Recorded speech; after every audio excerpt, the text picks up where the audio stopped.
Friends, welcome my channel stitching for beginner.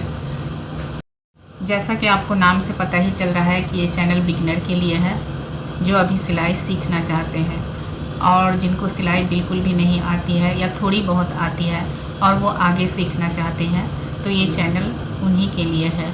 इसमें मैं बहुत ही आसान तरीके से सिलाई सीखना बताऊँगी। सबसे पहले तो मैं ये बता दूँ आपको कि अगर आपको सिलाई सीखनी है तो आपको जल्दी बिल्कुल भी नहीं करना है, क्योंकि कोई भी काम जल्दी करने से अच्छा नहीं होता है। उसे धीरे धीरे ही सीखना पड़ता है और जितना आप धीरे धीरे किसी काम को सीखेंगी तो वो काम उतना ही अच्छा होगा। जब भी हम कोई काम करते हैं तो हमें लगता है कि जल्दी से जल्दी इसको सीख जाएं, लेकिन ऐसा बिल्कुल भी नहीं होता है। जब भी हम कोई पढ़ाई शुरू करते हैं तो देखिए उसमें कितना टाइम लगता है। एक क्लास को ख़त्म करने में हमको 1 साल लग जाता है। तो उसी तरह से कोई भी काम आप करें तो बहुत ही धीरे धीरे करें और सोच समझ कर करें, तभी आपका काम भी अच्छा होगा। अगर हम जल्दी से चाहेंगे कि 2-3 क्लास एक ही बार पढ़ लें तो वो अच्छे से समझ में नहीं आएगा। इसलिए सब काम में टाइम लगता है, लेकिन वो काम अच्छा होता है।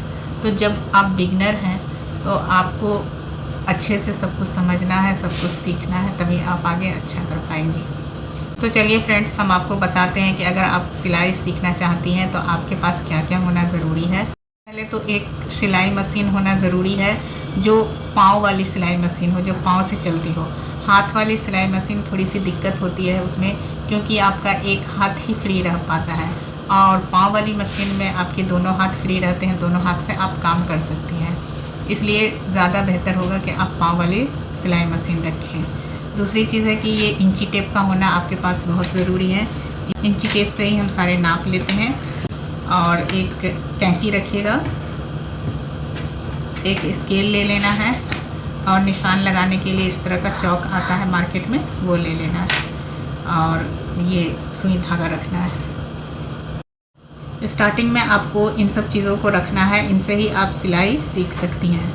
बहुत ज़्यादा सामान आपको रखने की ज़रूरत नहीं है। धीरे धीरे आप जैसे जैसे सिलाई सीखती जाएंगी आपको कुछ और सामान की ज़रूरत पड़ेगी तो वो आप बाद में ले लेंगी, लेकिन स्टार्टिंग में आपको इतना सामान रखना है। आप जब भी सिलाई सीखना शुरू करें तो सबसे पहले आप पेपर पे ही कटिंग करना शुरू करें, उस पर प्रैक्टिस कर लें। उसके बाद आप कपड़े पे कटिंग करें ताकि कपड़ा बर्बाद ना हो। पेपर को इस तरह से सीधा रख के कटिंग करें। आप इस तरह से उठा करके कटिंग नहीं करना है, क्योंकि जब भी आप कपड़ा काटेंगी तो कपड़े को इस तरह से रख के ही कटिंग करना है। जो भी बिगनर है, जो सिलाई अभी स्टार्ट ही करेंगे, उनको मशीन चलाने में भी थोड़ी दिक्कत आएगी, तो वो अभी पहले मशीन में सीधी सिलाई करना सीखें। सीधी सिलाई सीखना बहुत ज़रूरी है, क्योंकि आपको कपड़े पे जब भी आप सिलाई करेंगी तो सिलाई सीधी आनी चाहिए। तो इसलिए उसके लिए जो भी बेकार कपड़ा होता है उसको लेकर के आप उस पर प्रैक्टिस कर सकती हैं। आपकी सिलाई में भी फिनिशिंग आएगी और सिलाई भी सीधी होगी। इसलिए आप बेकार कपड़े में ही प्रैक्टिस करके सीधी सिलाई करना शुरू करें। ये मेरा नया चैनल है, तो फ्रेंड्स मेरे चैनल को सब्सक्राइब कर लें। अगर आप सीखना चाहती हैं तो आप लगन से कोई भी काम को करेंगे तो आप बहुत जल्द सब कुछ सीख जाएंगी। इसलिए फ्रेंड्स, आप मेरे चैनल को लगातार देखिएगा। मेरे चैनल पे नई नई वीडियो आएगी और जो बिगिनर के लिए होगी, और उसमें मैं स्टार्टिंग से ही सब कुछ बताऊंगी जो आपको अच्छे से समझ में आएगा। तो मेरे चैनल को सब्सक्राइब कर लीजिएगा। Thanks for watching video.